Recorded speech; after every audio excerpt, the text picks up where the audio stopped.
Hey guys, this is Gary Lee Stanley, your sales guy. Hey guys, in less than 5 minutes, we're going to talk about our favorite subject, which is sales. Our subject for today is selling, and it is selling furniture. Don't waste time. Ask good questions. Now that means ask good questions. Remember, you work on commission, honey, and if you ain't asking good questions, you may be going down a rabbit hole. You need to be polite when the customer comes in, looking your best, and be informed about what you have on your floor, all the new merchandise that's coming in, and look through the ads. They got sales ads everywhere. So, my name is Gary Lee Stanley, your sales guy, and our topic for today is selling furniture.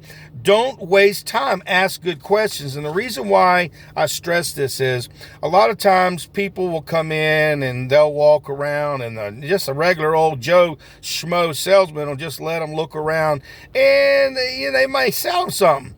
But one of the key things you got to ask your customers is, hey, what have you seen out there? What have you been looking at? Did you go online and with our company to see what type of sale we had, or do you have in-store financing already? Remember, these are good questions.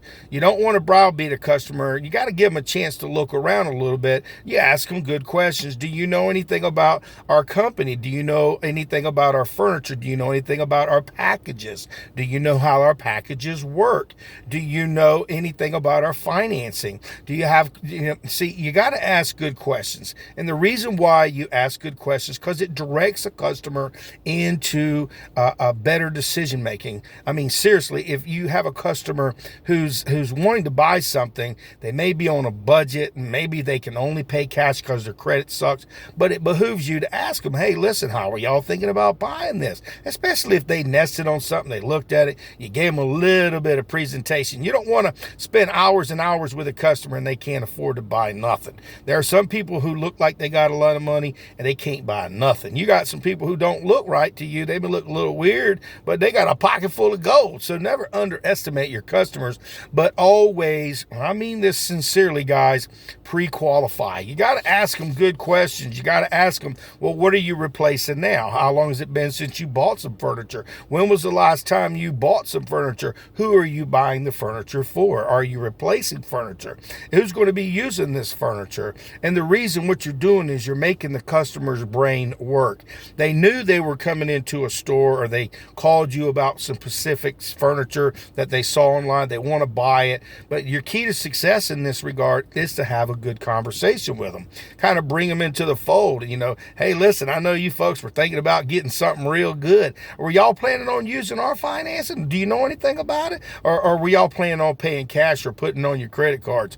Especially once they kind of like settled on something. You don't go boo at first. You got to get them a chance to look at a piece of furniture, tell them a couple of features and benefits, and they'll rub their hands together. They'll rub their chin. They'll try to figure out a way to buy. But see, the good question that you ask is, hey, listen, in our store, a lot of our customers like to pay cash. Y'all are probably thinking about paying it off in a timely manner and maybe getting something real good today. We can fit it in your budget. If you use our money, it only takes about 5 minutes for us to find out what you qualify for. And this way you can make a better informed decision. And how do you spell your last name? And you go right into it. You just perceive that they're going to go ahead and give you the information. Sometimes they'll balk and they'll say, no, I'm not. But see, that's okay. You got to get that information. You got to find out what they can buy. But remember, don't be pushy. Don't be a kind of person, that's kind of rude. But you got to save your time, because see, if you work on an up system, that means you're in an up. You got to wait till those other salespeople get through to talking to your customers,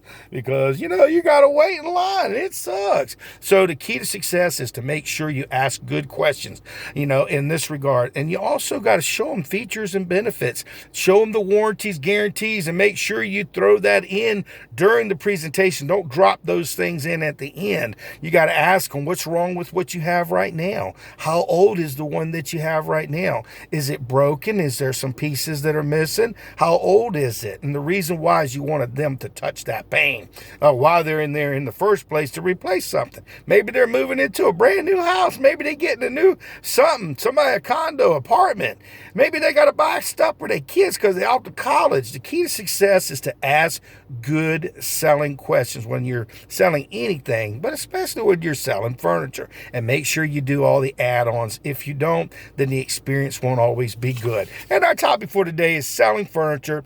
Don't waste good time questions. Don't waste your time. Make sure you ask always good questions when you're out there selling furniture or selling anything. My name is Gary Lee Stanley, your sales guy, and we just had a great conversation about asking good selling questions so the customers can make a better informed decision and buy from you because you're an awesome salesperson. So go out there and sell something. All right.